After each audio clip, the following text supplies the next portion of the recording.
Iran is rapidly ramping up its military might. Iranian military kicked off large-scale air defense exercises recently, and the IRGC general recently also claimed that Iran's arms productions were up while unveiling an underground missile city built in an undisclosed location. It was a long 4-minute video that has been released just a few hours before the air defense drills also started. Now, the speech came days after Israel destroyed an underground Iranian missile plant in Syria.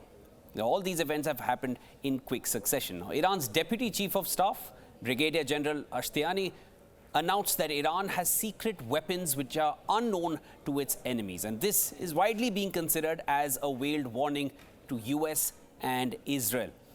What is Iran preparing for? What's in store in the West Asian region?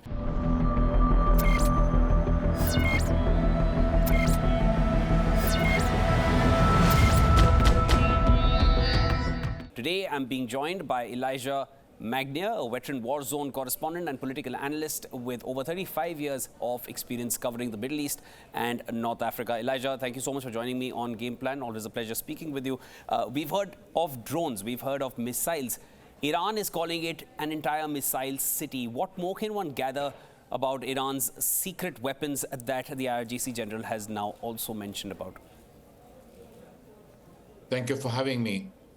Iran has been developing its own missile capability and drones, of course, and it has shown the capability of using and firing hypersonic missiles against Israel during the last year.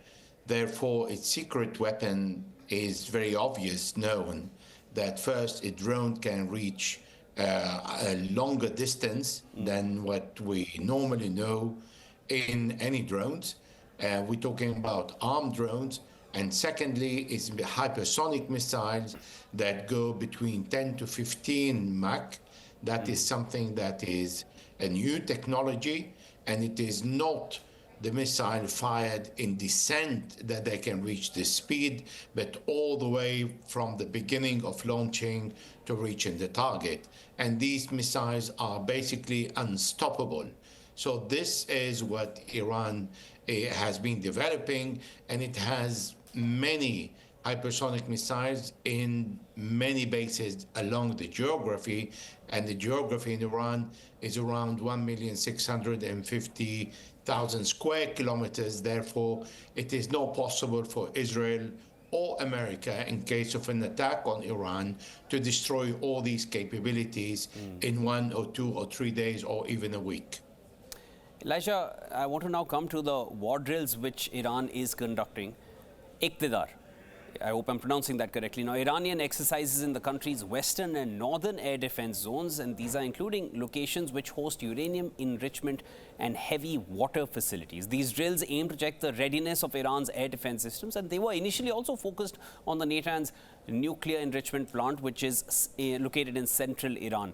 As far as these war drills are concerned, and they're happening just about a week, 10 days before Trump comes into office, is this a message to Israel? Is this a message to the US? What is Iran essentially sending a message? Well, first of all, Iran has been increasing since the last exchange of fire with Israel its air defense system to be able to intercept the incoming missiles, because when Israel carried out the attack, it stayed outside the Iranian airspace and fired from Iraq. Therefore, Iran doesn't have the adequate capability to intercept all the missiles. I mean, there is no system that can intercept all the missiles, but most of the missiles. And this is why Iran has been asking the support from Russia, that has been providing Iran with the anti-air missile that it needed. Now, regarding the nuclear capability, Iran has reached 60% pure uranium, and that is very close to making a nuclear bomb. However, Iran never wanted to make a nuclear bomb, even if it had threatened the world that it can go and make nuclear weapons in case it feels a danger of its national security. Now, Iran is meeting with the European Troika, with the French, the German, and the British to discuss for the third time the nuclear deal. Iran has never been a problem with the nuclear deal. It has asked a guarantee. It is Donald Trump that is coming to the presidency in less than a week now, 6 days separating us from the inauguration, is the one who pulled back and shredded the nuclear deal. Now, if Trump wants to sign a deal with Iran, there is a need of a new deal, of course. The JCPOA signed in 2015 is no longer really valid because both parties are no longer happy with it. But if Donald Trump is not going to sign a deal, which means he's going to keep the sanctions on Iran, then Iran can threaten to go even higher with its centrifuge, but not to bring the purity of the nuclear, of the 60% it has, to 90% that are needed to make a nuclear bomb. So we have seen the will of Iran not to go toward nuclear weapons as long as it is not receiving a devastated attack from Israel and NATO or the US. Elijah, I also wanted to get your thoughts on the Israel-Iran conflict. Do you feel after Israel carried out that attack on Iran, and Israel did strategically target a lot of the air defense systems which were surrounding several of the strategic points in Iran, do you feel that left Iran's strategic points, essentially its nuclear facilities, water facilities, gas facilities, vulnerable to a further attack? Well, yes, it is true. This is why Iran is not retaliating against Israel immediately after the hit, because it needed to build its defense system, because Iran doesn't have the adequate defense system that can intercept all the Israeli incoming missiles, particularly if these are the one provided by the US and they are very advanced. This is why Iran is purchasing the S-400 from Russia, because the S-300 are really not enough to intercept these missiles and to work on different variety of missiles that they can hit specific targets, and they are very advanced in the hand of the Israelis and the Americans.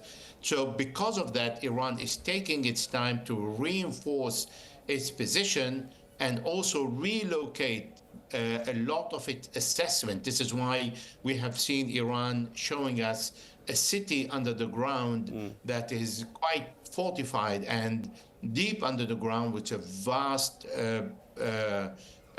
presence of so many types of missiles, is to show that Iran had the capability to receive the first hit and hit back. So it is a kind of deterrence. It's not a message of war. It is just saying, don't hit us because we can hit you back.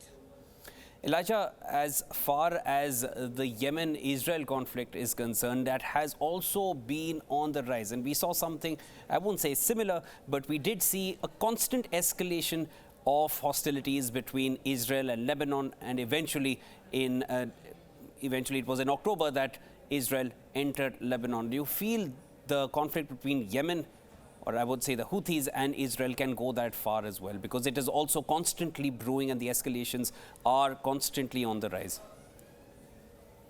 This is an excellent point you are raising here, because what we have seen, the Israelis, they were extremely clever in sending false messages to Lebanon, Hezbollah, saying we don't have tanks, the army is very tired. But in the meantime, they were preparing a major hit in September that killed the Secretary General, Sayyid Hassan Nasrallah, and then destroyed most of Hezbollah's strategic capabilities. Now, they are using exactly the same style with Yemen, and I can see the comparison between the discourse when the Israelis are saying, well, Yemen is too far, which is too far. I mean, it's 2,000 kilometers, but it doesn't mean cannot hit. Yemen, and is saying we don't have enough intelligence information and we don't know what to do with Yemen, which is not true because Saudi Arabia has been engaged in Yemen for many years, and the Americans and the British were also participating and supporting the Saudis and been collecting enough data and intelligence information about Yemen since 2015. So the intelligence information is really not lacking. What is lacking here is the will of Donald Trump, and we heard from Trump saying he's not going to allow the Houthis to continue disturbing the maritime passage. And if he meant in saying so, it means he is going toward an escalation against Yemen with the Israeli participation. And I don't really disregard the fact that it is quite possible, as you rightly brought into the attention, the comparison between Lebanon and Yemen, and then Yemen can be really severely hit in the future. Elijah, thank you so much for joining me on Game Plan. We went over a number of issues that are pertinent to the West Asian region as far as Iran's nuclear prowess is concerned, what happens 6 days from now when Trump takes office, and as far as the hostilities between Israel and Yemen are also concerned, or the Houthis are concerned, and also, of course, the secret weapons that Iran is touting to hold at this point, which apparently, as per Iran, US and Israel do not know of. A lot that we've discussed. There will be lots more to discuss. I'd love to have you on the show again. That was Elijah Magnier joining me on Game Plan. Thank you.